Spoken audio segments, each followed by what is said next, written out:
Hi, it's Donna Rapp from Tulsa, Oklahoma. My family program evaluation is on the Oklahoma District Marriage Conference, sponsored by the United Pentecostal Church International, which is an annual event. I happened to find this conference in the Oklahoma Youth District's lookbook for this year, and it had the marriage conference listed here. You can see, there you go. Scheduled in April. This is an annual event, and I spoke with the Oklahoma District Youth President, Brother Fuller, about this program. One of the elements of this review include the problem being addressed, which is the need for the church to recognize the importance of young married couples. Another problem being addressed is the opportunity to promote fellowship between young married couples. The theoretical premise behind the program, according to Brother Fuller, this conference is well known and has existed for many years. It used to be called Preserving Christian Homes, but they have changed the name this year. He says they're in a rebuilding mode. And another theory he has is that young marrieds are looking for networking and support groups with common interests and needs. And a biblical theory is that there is safety in a multitude of counsel. A merry heart does good like medicine, and to be still and know that He is God, which is a challenge for those young married couples with small children. The theological premise, they have speakers on Friday night that offer 2 sessions. This year, Robert Kurz, a licensed counselor from Oak Creek, Wisconsin, is the guest. In the past, they've had pastors Norman Pasley, Travis Miller, and Dan Mitchell, to name a few. The speakers are not assigned a topic to cover, but are allowed to choose what they feel is relevant. So the theological premise is left up to the provider for that particular occasion.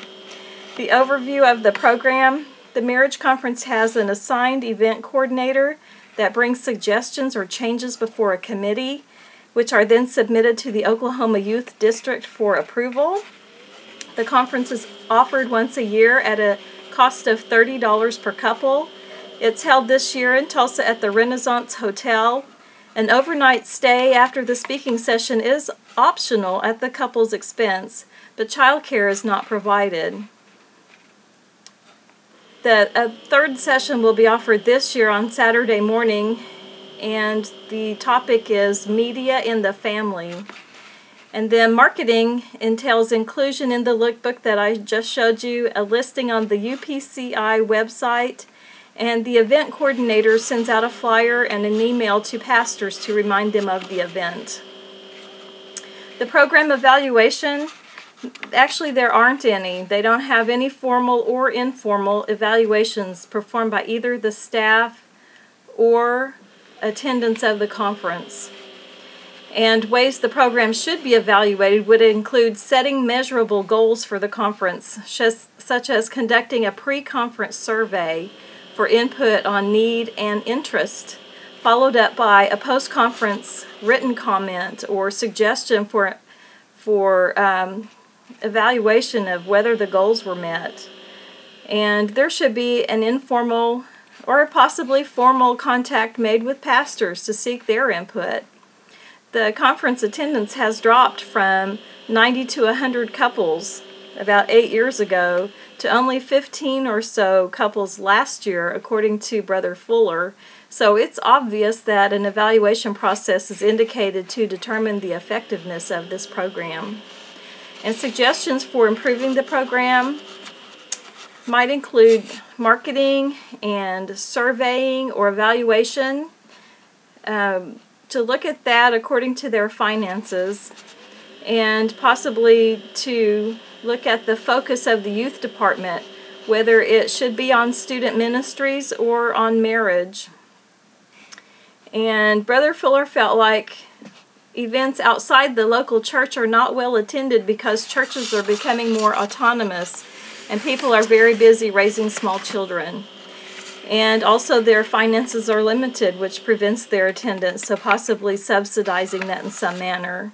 But he feels like young married couples are really not looking for marriage enrichment as much as they are looking for fellowship.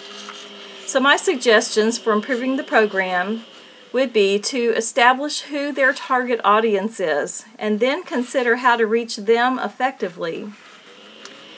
And Garland says that married couples without children are more prevalent than any other kind of household, 30%. And so if the target is young married couples with children, they might consider ways to include young married couples without children, or maybe older married couples without children, since they constitute the largest family type. The Oklahoma District might also consider allowing couples from outside the church access to the function, because right now, in order to attend, they have to have a pastor's permission or approval. So the second suggestion I have is to decide what they're trying to accomplish. Do they know what the needs of their attendants are, or are they just assuming that they know? Is fellowship really the goal, or teaching, or spiritual encouragement? Once the goal is determined, then steps can be implemented to attain it. So an evaluation process is paramount to setting goals and to guide future endeavors. Garland mentions evaluations that include program statistics and community indicators, surveys, questionnaire, interviews, and focus groups on page 465. So those are all good suggestions.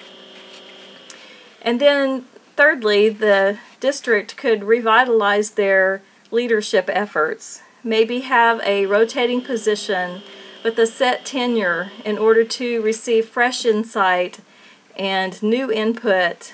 Maybe establish a panel of volunteers that combine staff members with lay members to brainstorm and implement new strategies and retire the old, outdated, maybe unsuccessful material.